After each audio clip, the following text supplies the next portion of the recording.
boas-vindas, Inês Alves. É um prazer gigantesco falar contigo. Saiba que, da parte do Brasil, do outro lado do Oceano Atlântico, existe uma profunda admiração pelo trabalho que você desenvolve há alguns anos, um reconhecimento pela seriedade com que você lida o tema das doenças raras, associado a uma grande sensibilidade. Mas, para quem não te conhece, eu gostaria muito que você se apresentasse. Muito obrigada pelo convite. É sempre uma honra estar a falar com a Casa Hunter e ter também esta ponte entre Portugal e Brasil. Meu nome é Inês Alves, sou portuguesa, trabalho desde 2015 na, na direção da Hunter Portugal, que é a Associação Nacional de Displasias Ósseas, focada nas doenças genéticas, condições ósseas raras. Contudo, o conhecimento de doenças raras vai sendo também muito abrangente e muito alargado. É uma experiência muito enriquecedora perceber quais são também as dificuldades e as necessidades de outras áreas. A nível profissional tinha uma profissão muito diferente desta, simplesmente não dava tempo para conciliar as duas, então escolhi continuar a focar em toda a atenção na ANDO e nas iniciativas que vamos tendo ao longo de todo o ano.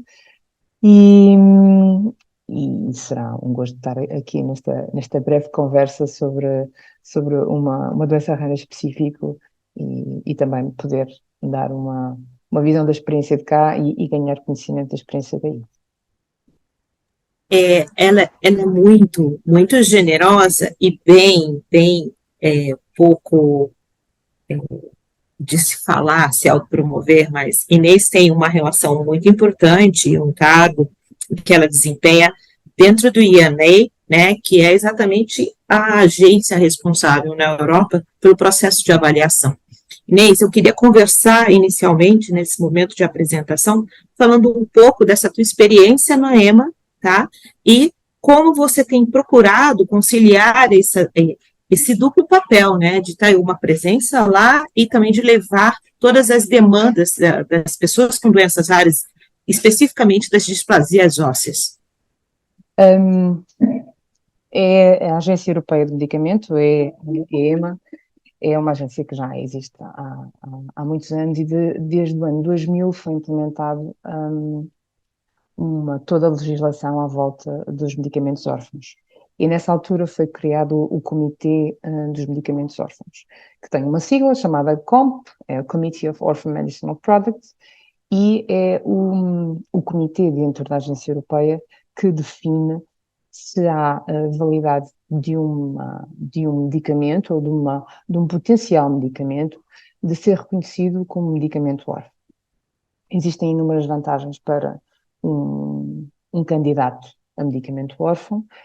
Por regra, quem apresenta as candidaturas são indústrias farmacêuticas, companhias farmacêuticas, mas também académicos, cada vez mais se vê, felizmente, académicos a fazer estas candidaturas. Um dos maiores benefícios que existe na candidatura de medicamento órfão é, primeiro, acima de tudo, é para as pessoas, porque estamos a pensar em pessoas que têm doenças ou condições raras e é um potencial tratamento que está em vista. Secundariamente, para quem propõe este medicamento, tem, obviamente, muito trabalho por trás, muitos anos de estudo e de investigação, e pode ter um benefício financeiro de ter exclusividade no mercado durante 10 anos, para além de outros benefícios, como aconselhamento especializado pela Agência do Medicamento, e neste comitê, todos que se reúnem todos os meses, são 3 dias intensos de reunião com especialistas existem 36 membros no comitê e cada um representa um país da Comunidade Europeia e existem também 3 representantes de pessoas com doença, de organizações que representam pessoas com doença. Eu sou uma dessas pessoas, depois tenho um colega espanhol e depois tenho uma colega dos Países Baixos e ali o foco tem de ser muito maior do que a nossa área de conhecimento mais próxima. No meu caso, são as doenças ósseas raras, as displasias ósseas. No caso do colega de Espanha, são as neuromusculares e as neurológicas, e no caso da colega dos Países Baixos, é mais no cancro. Mas, quando estamos a falar num comitê, estamos a ver candidaturas e a medicamentos órfãos de muitas áreas distintas. Infelizmente, estas muitas áreas distintas ainda se circunscrevem a pequenos nichos. É muito bom quando a primeira vez que alguém apresenta um medicamento diz este medicamento é para uma condição ainda não apresentada no comitê. E isso para mim é algo que eu valorizo muito, porque estamos a falar de milhares e milhares de doenças raras que não têm ainda qualquer tipo de futuro a nível terapêutico, e quando acontece um sponsor, uma empresa, a apresentar os dados que tem de uma investigação com um potencial reconhecimento como medicamento órfão, é sempre aquele passo em frente de, pronto, há aqui uma área que poderá vir a ser enriquecida com um medicamento. Infelizmente isso nem sempre acontece, porque muitas vezes os dados são muito preliminares ou não são significativos em termos de validade científica e clínica, ou muitas também acontece, não tão frequentemente,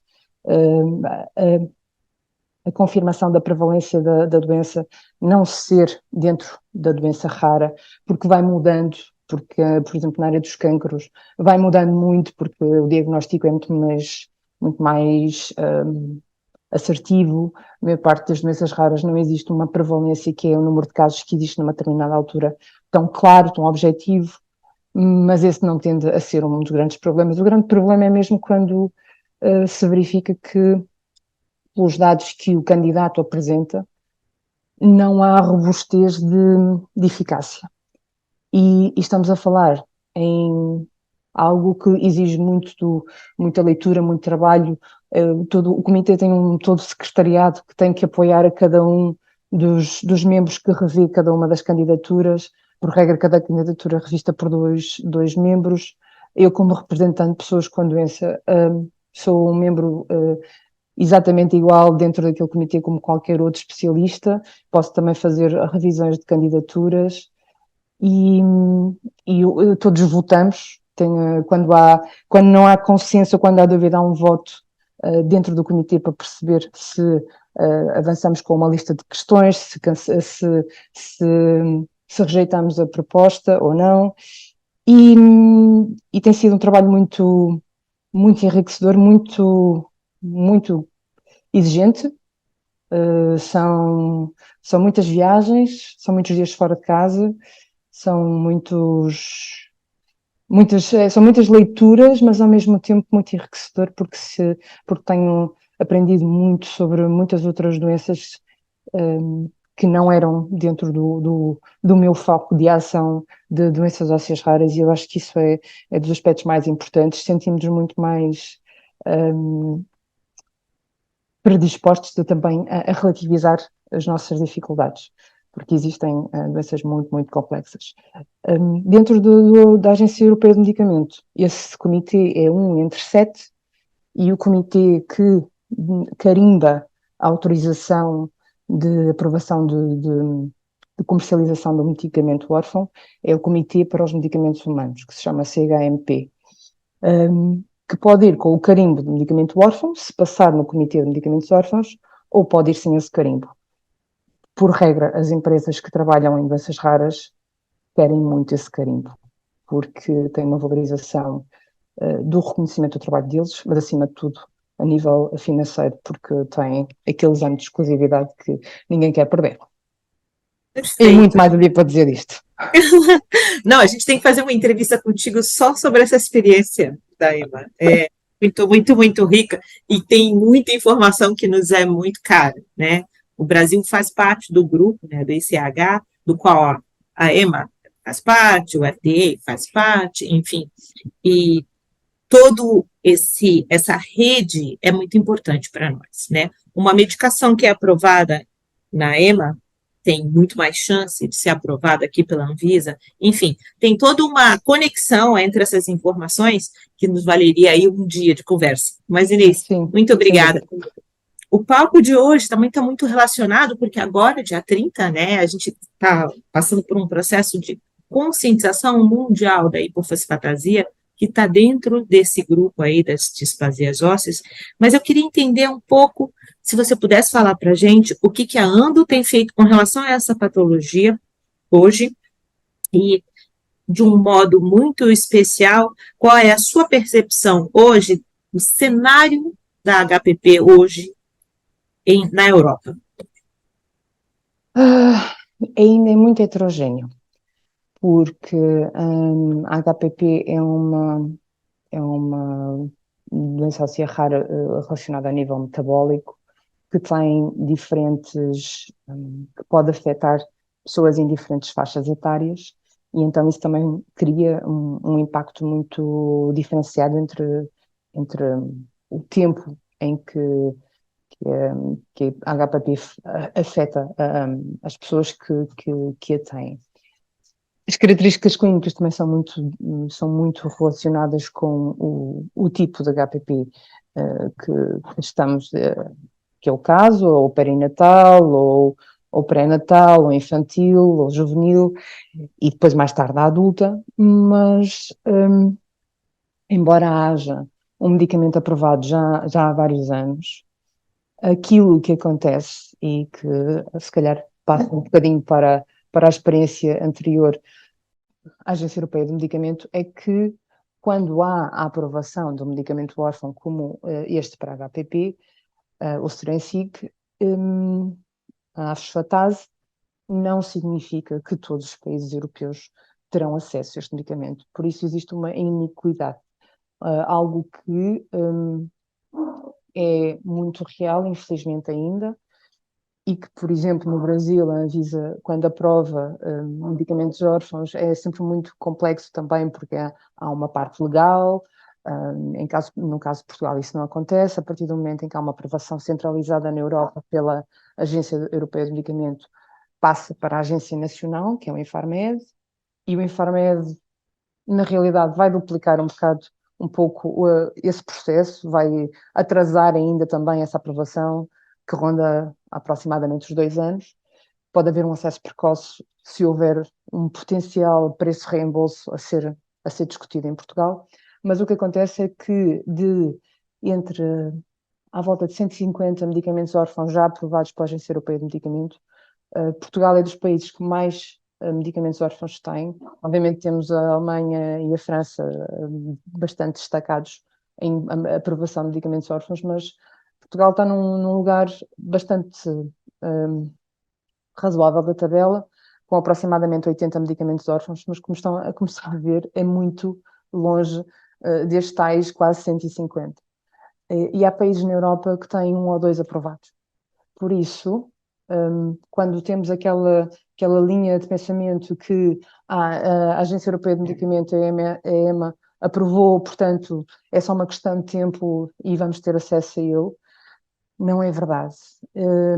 E no HPP ainda mais complexo se torna, porque também, a nível de resultados clínicos, não é possível ser prescrito a todas as pessoas com HPP, porque tem surgimento do HPP em tempos diferenciados, e há países que, no conhecimento que eu tenho, já aprovaram e depois, mas não estão a ser prescritos, porque depois existe toda uma componente financeira do pagamento deste medicamento, que em alguns países é centralizado e que noutros países é regionalizado ou localizado a nível do hospital. Portanto, temos aqui uma complexidade a nível de acesso, a nível de políticas de acesso, que transcende o país na Europa e que faz com que, de facto, haja, como eu disse, e reforce muita inequidade no acesso a este medicamento. Infelizmente, o quadro aqui no Brasil não é nem um pouco diferente disso, você sabe disso, é uma experiência bem complexa. E no caso da HPP, o que a gente tem observado da experiência, principalmente da Casa Hunter e das unidades que a Casa Hunter tem espalhadas pelo país, é uma dificuldade gigantesca de se chegar ao diagnóstico, dependendo da fase da vida em que aquela pessoa apresenta os primeiros sintomas. Portugal, como é que você tem trabalhado a questão da conscientização a respeito da patologia? Como em várias outras, não temos, temos trabalhado sempre no sentido de criar informação que seja difundida pelas redes sociais, que é uma forma de comunicação muito usada hoje em dia. Eu particularmente não me agrada nada redes sociais, mas estando na ANT tenho de trabalhar assim porque é como as pessoas mais rapidamente chegam à informação. E no site de ANT temos uma descrição de algumas das doenças ósseas raras que existem, entre elas a HPP, também valorizada porque existe um medicamento já aprovado para a HPP, que também está acessível, felizmente, em Portugal, e temos acompanhado de perto algumas pessoas em Portugal e até a viver noutros países da Europa, com alguma dificuldade de acesso ao medicamento. Como disse muito bem, o diagnóstico é um dos pontos que tem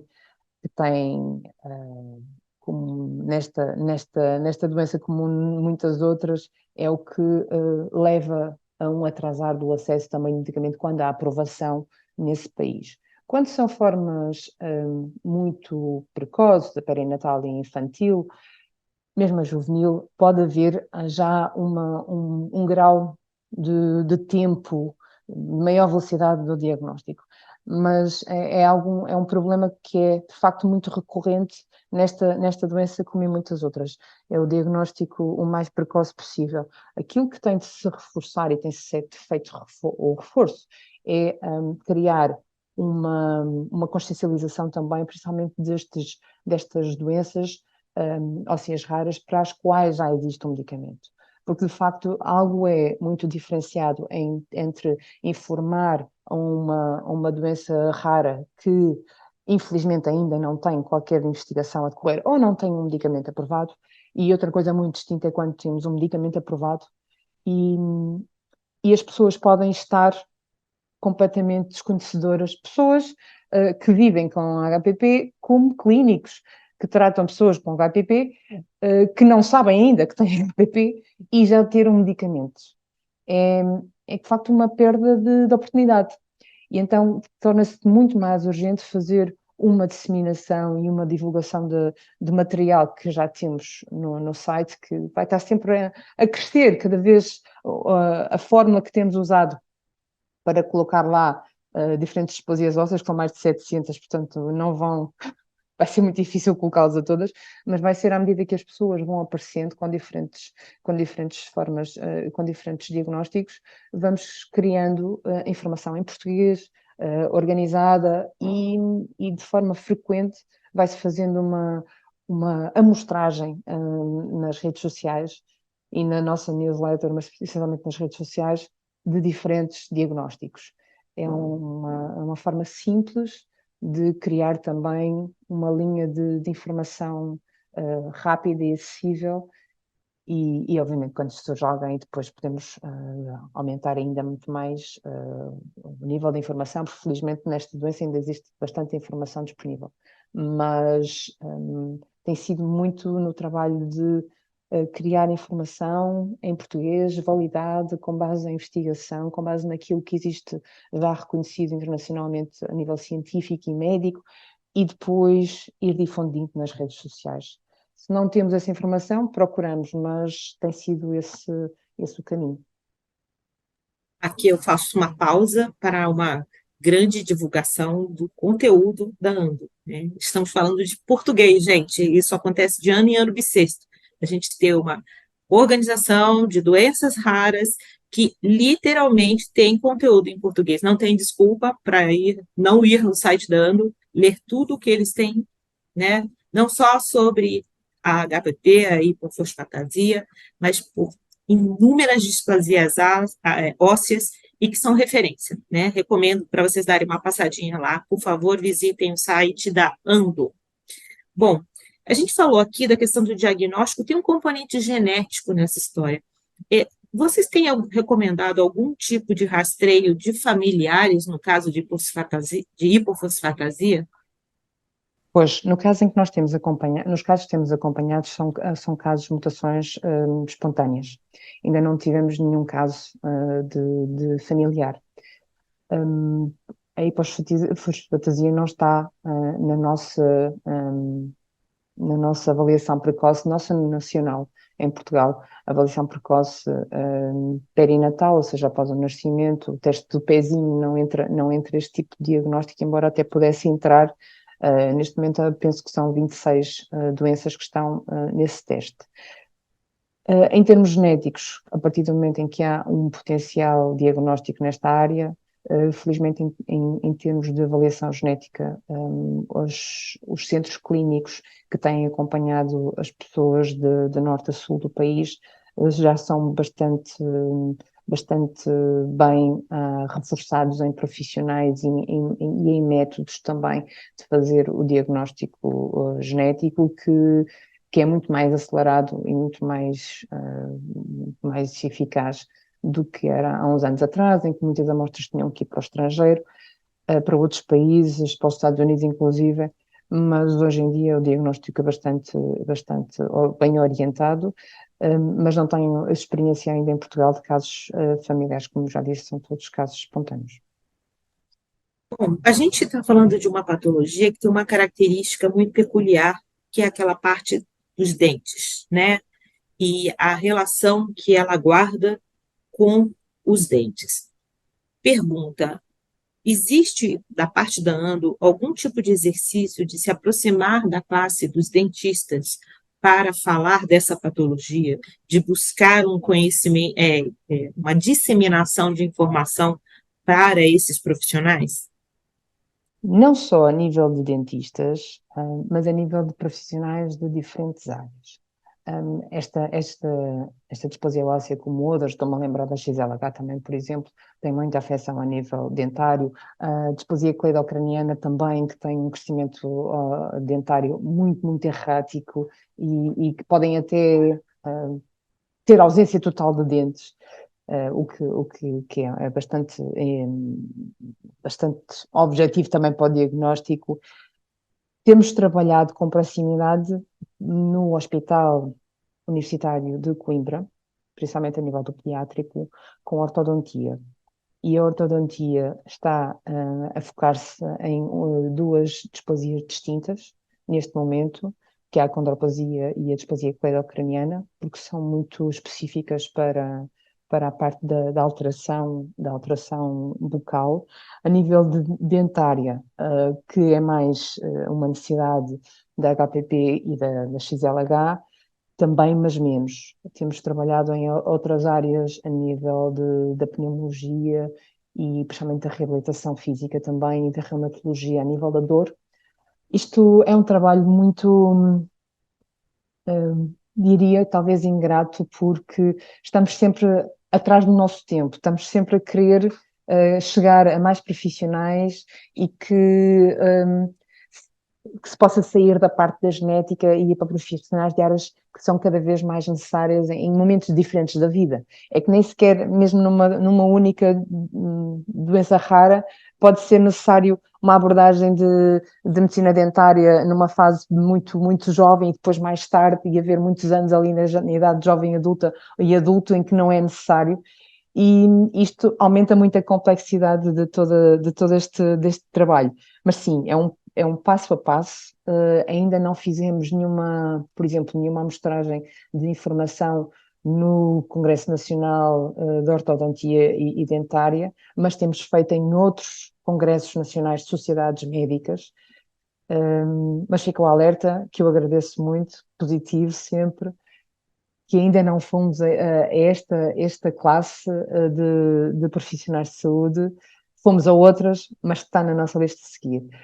De facto, as pessoas que têm HPP têm tido algumas queixas recorrentes a nível dentária, tenho trabalhado localmente e individualmente numa base de medicina personalizada, de acompanhamento personalizado, que não é o ideal, mas que perante as necessidades emergentes da pessoa tem sido o trabalho a fazer. Para ter um trabalho mais orientado a nível de uma determinada especialidade médica, é, é preciso juntar também o interesse de um grupo de clínicos e não só de um. Essa é que é a grande dificuldade nas doenças raras.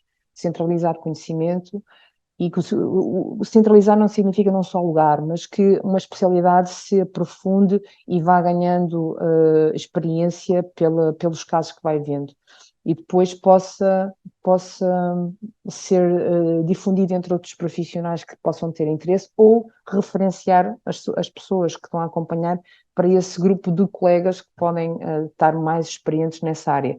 Essa tem sido a grande dificuldade também de envolver as sociedades médicas. Estamos a falar em doenças raras e uma das primeiras, um dos primeiros problemas quando se fala em doenças raras, quando estou num congresso ou numa sociedade médica, é isso não é assim tão frequente e eu não vou ver tantas pessoas quanto isso ao longo da minha carreira e eu tenho uma especialidade muito maior num grupo de doenças mais prevalentes. É natural, é preciso também ter um interesse, eu diria quase pessoal, de conhecer alguém e depois enverdar por esse caminho. No fundo, é quase também convencer da potencialidade de reconhecimento na carreira profissional se estiver mais ligado a doenças raras. É todo um trabalho pela frente. Caríssima, muito obrigada. Essa conversa aqui rápida, mas profunda e cheia de possibilidades e de outras conversas, de outras entrevistas, vai terminando aqui. Eu gostaria de pedir a você, se você quer deixar uma mensagem para os nossos pacientes com hipofosfatasia aqui no Brasil e que acompanham o trabalho de você ou que a partir de agora vão começar a acompanhar, a palavra é sua. Acima de tudo, é importante que cada um tenha o conhecimento daquilo que carrega em si. E a grande prioridade que eu vejo é que haja um conhecimento, haja informação, e se a informação existente não estiver acessível, ou porque está noutro idioma, ou não estiver acessível porque a pessoa não tem conhecimento que existe informação, neste caso em português, contacte. A Casa Hunter tem tido este trabalho de excelência a facilitar a informação sobre diferentes doenças, diferentes condições. O Brasil é um país enorme, sei que é um trabalho tão grande quanto o país e chegar às pessoas é a maior dificuldade. Mas a partir do momento em que as pessoas têm informação ou sabem que existem outras pessoas com HPP, que existem instituições e organismos que estão a trabalhar no sentido de não só informar, mas também aumentar um grupo de profissionais cada vez mais despertos, mais experientes para esta doença rara como para outras doenças raras, contactem, aproximem-se, sem medos, sem vergonhas, sem hesitações, que vai ser um encontro transatlântico, nacional e depois transatlântico, que penso que será muito enriquecedor e muito benéfico para as pessoas e também para as famílias dessas pessoas, porque muitas vezes é a procura de alguém que tenha o mesmo diagnóstico, que tenha vivido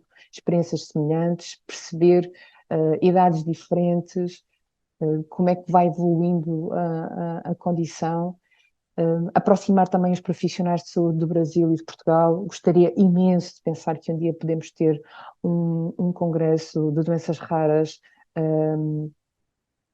entre Portugal e Brasil, no mesmo idioma, ou dos PALOP, todos dos países de língua oficial portuguesa, e nós caminharemos para lá, caminharemos para lá. Temos é que fazer ações conjuntas nisto e dinamizar. Falamos muito em redes de referência europeias, felizmente já existem, mas podemos falar de uma rede portuguesa ou brasileira de referência que pode agilizar também muito, até tratamentos. Temos muitas pessoas nesta época, temos muitas pessoas do Brasil a viverem em Portugal. Sei de várias pessoas que vieram do Brasil para aceder também a tratamentos diferenciados e inovadores em Portugal, pela dificuldade de aceder no Brasil, mas obviamente que a nossa casa não é onde temos os nossos laços, e a vontade será de regressar um dia, mas com segurança que, quer no Brasil, quer em Portugal, os profissionais possam estar em ponto. Por isso, é um trabalho que exige das associações, das organizações, mas também é preciso a força de cada pessoa a participar, porque sem as pessoas o trabalho não faz sentido. Mil vezes obrigada pelo seu tempo. E olha, já ficou aí a ideia da gente promover um grande encontro Brasil-Portugal de doenças raras. Com certeza. Contem comigo. Um abraço.